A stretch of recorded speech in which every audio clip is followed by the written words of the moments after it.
Hello friends, welcome back to our channel. तो guys, अभी तक जिसने भी इस सीरीज के पिछले एपिसोड्स को नहीं देखा है वो प्लीज़ हमारे चैनल पर जाकर देख लें ताकि आपको इस सीरीज अच्छे से समझ में आ सके। और मैंने इस वीडियो से जुड़ी हुई जितनी प्रीवियस वीडियोस हैं उन सभी की लिंक हमने डिस्क्रिप्शन में दे दी हैं, तो प्लीज़ जाइए और अभी वॉच कीजिए। तो जैसा कि लास्ट एपिसोड में हम सभी ने देखा था कि यू एक ड्रामा के ऑडिशन के लिए गई थी, जहाँ पर उसकी मुलाकात जाओजा नाम की लड़की से हुई थी जो कि काफ़ी ज़्यादा एरोगेंट थी। लेकिन जब उसका ऑडिशन होता है तो वो गिरने के सिवाय और कोई काम नहीं करती है। वहीं जब यू का ऑडिशन होता है तो वो एकदम बिंदास एक्टिंग करते हुए सभी का दिल जीत लेती है। लेकिन डायरेक्टर रुआन के पास बैठा हुआ जिन ये सब देखकर बिल्कुल भी खुश नहीं लग रहा था। अब चूंकि जाओजा की एक्टिंग में दम तो था नहीं, इसलिए उसे ब्राइट के रोल के लिए सिलेक्ट नहीं किया जाता है। लेकिन यू के एक्टिंग में दम होने के बावजूद भी जिन की वजह से उसे एक्सेप्ट नहीं किया जाता है, क्योंकि वो ड्रामा का इन्वेस्टर था, इसीलिए उसकी बात को कोई टाल भी नहीं सकता था। लेकिन फिर भी डायरेक्टर जुआन हिम्मत करके जिन से बात करता है कि वो यू के साथ एक लॉन्ग टर्म कॉन्ट्रैक्ट साइन करना चाहता था, लेकिन उसने ऐसा नहीं करने दिया। इसीलिए वो उसकी वजह ही पूछता है, जिस पर वो उसे बताता तो नहीं है, लेकिन उसे कहता है कि तुम्हें इतना ज्यादा क्यूरियस होने की जरूरत नहीं है और वो उससे बार बार सवाल ना करे। इसीलिए वो उससे कहता है कि अगर तुम चाहते हो कि मैं तुम्हारे साथ काम करूं तो फिर चुपचाप मेरी बात मानना शुरू कर दो। जिस पर वो भी उस मजबूरी में उसकी बात मानते हुए वहां से चला जाता है। डायरेक्टर जुआन के वहां से जाते ही जिन वहां छुपी हुई यू को बाहर आने के लिए कहता है, क्योंकि उसने उसकी प्रेजेंस को पहले ही फील कर लिया था। जिस पर यू भी धीरे धीरे कदम बढ़ाते हुए बाहर आ जाती है। जिस पर जिन उससे कहता है कि मुझे नहीं लगा था कि तुम एक स्टॉकर भी हो। तो वो सफाई देते हुए कहती है कि मैं कोई स्टॉकर नहीं हूँ, मैं तो बस डायरेक्टर से बात करना चाहती थी। लेकिन फिर वो गुस्सा करते हुए कहती है कि मुझे पता था मुझे रिजेक्ट करने के पीछे तुम्हारा ही हाथ हो सकता है। जिस पर वो बड़ी एरोगेंटली कह देता है, हाँ तो क्या हुआ। इस पर यू को गुस्सा तो बहुत आता है, लेकिन वो कैसे ना कैसे करके खुद को शांत कर लेती है और फिर जिनसे कहती है कि मास्टर गु, हमारे बीच जो भी बिजनेस था, जो भी डील थी और जो भी चीजें थी वो सब पहले ही पूरी हो चुकी हैं। तो क्या आप जो भी कुछ 5 साल पहले हुआ था उन सबको भुला नहीं सकते हैं। और वैसे भी मैंने डायरेक्टर युआन की बात सुनी है, उन्हें मेरी एक्टिंग काफी पसंद आई है और मेरे पास इस रोल को प्ले करने की भी एबिलिटी है। लेकिन जिन इस बार भी उसकी बात मानने से इनकार कर देता है। इस पर यू झिल्लाते हुए उससे कहती है कि हमारे पास्ट में जो भी कुछ हुआ वो पास्ट में है, तो प्लीज तुम ऐसे प्रिटेंड करो कि जैसे कि कुछ हुआ ही नहीं हो और मुझे अकेला छोड़ दो। लेकिन जिन इस पर भी उसे मना कर देता है कि वो उसे अकेला नहीं छोड़ेगा और फिर उसे वहां से जाने के लिए भी कह देता है। जिस पर यू चिढ़ते हुए उससे कहती है कि गुज़िनवान, आखिर तुम मेरे पीछे क्यों पड़े हो। तो जिन उससे कहता है कि तुम्हें पता है इस सिटी में तुम ही अकेले ऐसी इंसान हो जो मुझे मेरे नाम से बुलाने की हिम्मत रखती हो। जिस पर यू का रिएक्शन कुछ ऐसा होता है। तभी जिन यू की तरफ बढ़ते हुए अचानक से उसे पकड़ लेता है और उसके दोनों हाथों को पकड़कर अपने गाड़ी के बोनट पर गिरा लेता है। जिस पर यू घबराते हुए उसे पीछे हटने के लिए कहने लगती है, लेकिन जिन यू की किसी भी बात पर ध्यान नहीं देता है और उसके ज्यादा से ज्यादा क्लोज आते हुए कहता है कि अगर तुम इस रोल को पाना चाहती हो तो तुम्हें वही करना होगा जो हमने 5 साल पहले किया था। यानी कि समझ रहे हो, लौंडे की हवस अभी तक बुझी नहीं है। इसीलिए यू भी उसकी इस बात को सुनकर सीधे उसे एक तमाचा लगा देती है। तमाचा खाकर जिन तो सदमे में चला जाता है, लेकिन अभी यू को भी याद आता है कि उसने भी कुछ ज्यादा ही कर दिया। इसलिए वो घबराते हुए वहां से तुरंत भाग जाती है और बाहर आकर सड़क पर बैठ जाती है और खुद से कहने लगती है कि क्या मैं पागल हो चुकी हूँ जो मैंने उसे थप्पड़ मार दिया। लेकिन फिर से वो खुद को समझाते हुए कहती है कि वो इंसान मेरे साथ वही करना चाहता है जो उसने आज से 5 साल पहले किया था। वो एक नंबर का घटिया इंसान है। उसका रोना धोना खत्म हो उससे पहले ही उसके पास एक कार आती है और उसमें से एक ब्यूटीफुल लेडी उतरती है। लेकिन उस कार को देखते ही यू थोड़ी घबरा जाती है। उसे लगता है कि जिन उसके पीछे पीछे आ गया। लेकिन जैसे ही वो उस लड़की को देखती है जिसका नाम यी जिगजिन है और ये एक्चुअली में यू की हाफ सिस्टर है, तो उसे देखकर यू थोड़ा चैन की सांस लेती है। लेकिन तभी यू की बहन उसके पास आती है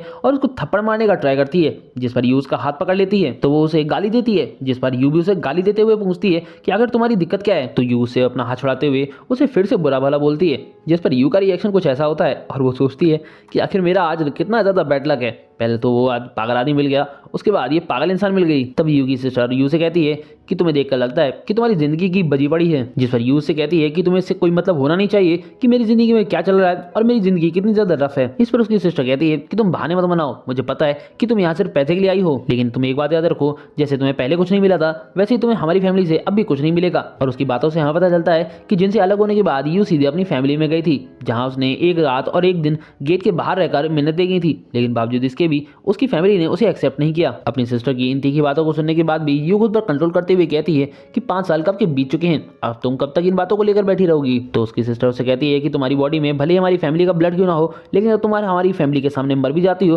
तो तुम्हें वही ट्रीटमेंट दी जाएगी जो कि एक गली के भिखारी को दी जाती है। इसलिए तुम्हें अपनी औकात याद रखनी चाहिए। जिसके साथ ही वो उसे टॉन्ट मारते हुए बताती है कि डैड ने मुझे काफी लंबे समय पहले बताया था कि वो तुम्हें हमारी ये फैमिली का हिस्सा कभी नहीं मानेंगे, क्योंकि तुम्हारी मदर ने ही तुम्हें पैदा करने के लिए इंसिस्ट किया था। इसीलिए तुम हमारी फैमिली से होने के बावजूद भी हमारी फैमिली पर सिर्फ एक कलंक हो। जिसके अलावा यू की सिस्टर उससे कहती है कि तुम जीजा को तो हमेशा हमेशा के लिए भूल जाओ, वो सिर्फ और सिर्फ मेरा है, वो तुम्हारा कभी नहीं हो सकता है। यू की सिस्टर ने उसकी काफी सारी पोल पब्लिकली खोल दी थी, इसीलिए उसकी बातों को सुनने के बाद सभी लोग यू पर ही उंगली उठाने लगते हैं और उसे कहते हैं कि ये लड़की कितनी शेमलेस है, इसके पास तो एक ऐसा बच्चा है जिसका कोई बाप भी नहीं होगा और शायद ये इसीलिए दूसरे का बॉयफ्रेंड भी छीनना चाहती है। इसके अलावा भी लोग उसे काफी कुछ सुनाते हैं। तभी हम वहां पर जिन की कार को देखते हैं और जिन अपनी कार में बैठकर आराम से ये सब सुन रहा होता है, लेकिन वो कुछ कहता नहीं है। जिसके बाद ये सीन यही कट हो जाता है। इसके अगले सीन में हमें स्काई हाई किंडरगार्टन को दिखाया जाता है, जहां पर जिन और यू दोनों के ही बच्चे एक दूसरे से मिलते हैं और जिन का बेटा जिसका नाम जेनवू होता है वो यू के बेटे लिन से पूछता है कि तुम कौन हो, जिस पर लिन उसे अपना पूरा नाम यी चेन लिन बताता है और उसी के साथ उसका भी नाम पूछता है, जिस पर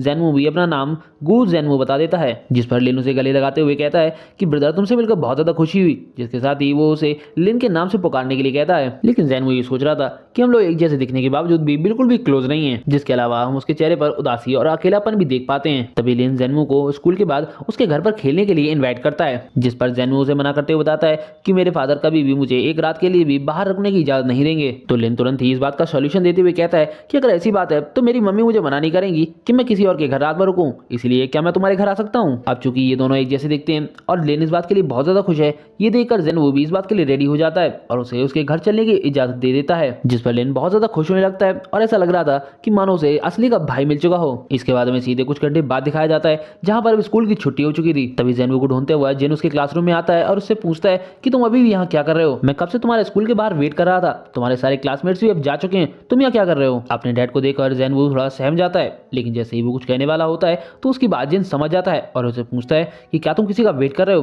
क्या तुम्हारा वो कोई दोस्त है। तो जेनवू हाँ में से रिलाता है, जिस पर जिन उससे कहता है कि मैं तुम्हारे दोस्त बनाने से नाराज नहीं हूँ और ना ही इसके खिलाफ हूँ, लेकिन तुम एक बात याद रखो, ये दोस्त हमेशा के लिए नहीं होते हैं और तुम्हें दोस्त बनाते समय ये भी याद रखना चाहिए कि कौन तुम्हारे दोस्त बनने के लायक है। जिस पर बेचारा जेनवू फिर से सिर हाँ में हिला देता है और मन ही मन सोचता है कि आखिर मैं अपने फादर के रहते हुए कैसे कोई दोस्त बना सकता हूँ, मेरे फादर इतने ज्यादा टेरिफाइंग है, उन्हें देखने के बाद कोई भी डर जाता है। इसके बाद जिन अपने बेटे का बैग उठाते हुए कहता है कि अब हमें घर चलना चाहिए, तुम्हारा वो सो कॉल्ड फ्रेंड अभी तक आया नहीं, लगता वो आने भी नहीं वाला है। जिस पर जेनवू भी चुपचाप वहां जाने लगता है और शुक्र मनाता है कि लिन वहां पर आया नहीं, वरना वो उसके फादर को देखकर ही डर जाता। अब हम देखते हैं कि जाते वक्त जेनवू अपने बेटे को समझा रहा था कि हर किसी से दोस्ती करना भी अच्छी बात नहीं होती है, अपने दोस्त वही बनाओ जो तुम्हारे सच्चे दोस्त हों, जो तुम्हारे दोस्त बनने के लायक हों। इसी टाइम पर हमें वहां पर छुपा हुआ लिन भी दिखाया जाता है, जो कि छुप कर जेनवू को देख रहा था और उससे माफी मांगते हुए कहता है कि मैं तुम्हारे पास नहीं आ सका, इसके लिए सॉरी। और फिर पीछे मुड़ते हुए अपनी मदर यानी कि यू से पूछता है कि मैं ब्रदर मू के साथ क्यों नहीं खेल सकता हूँ। उसने मुझे अपना नाम भी बताया जो कि गू जेनवू है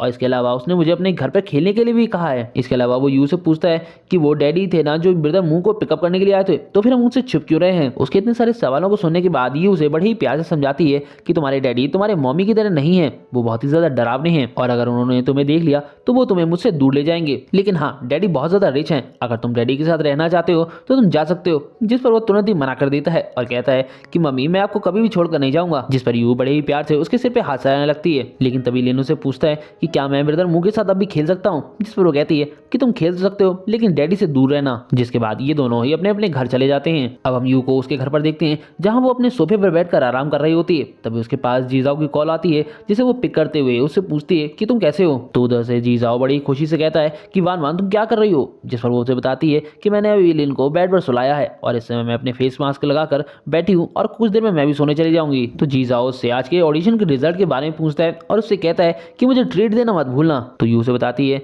कि एक्चुअली में वो एलिमिनेट हो चुकी है। जिस पर जीजाओ को थोड़ा शौक तो लगता है, लेकिन तभी यू से और बड़ा शौक देते हुए कहती है कि एक्चुअली में मैं एलिमिनेट तो हुई हूँ, लेकिन मैंने उस आदमी को भी थप्पड़ मार दिया जो कि मुझे वहां पर एलिमिनेट कर रहा था। और आपको अगर समझ में ना आया हो तो वो यहाँ पर जिन की बात कर रही थी, क्योंकि उसने आखिर उसे ही थप्पड़ जो मारा था। लेकिन यू की इन बातों को सुनने के बाद भी जीजाओ जरा भी गुस्सा नहीं होता है और उससे कहता है कि तुम फिक्र मत करो, सब कुछ ठीक हो जाएगा, जब तक तुम्हारा बेटा बड़ा नहीं हो जाता है तब तक मैं तुम्हारी हेल्प करने के लिए हमेशा ही आगे रहूंगा। और उसके इस ऑफर के साथ ये एपिसोड यही खत्म हो जाता है। वीडियो पसंद आई हो तो लाइक शेयर और कमेंट करना ना भूलें। Thanks for watching.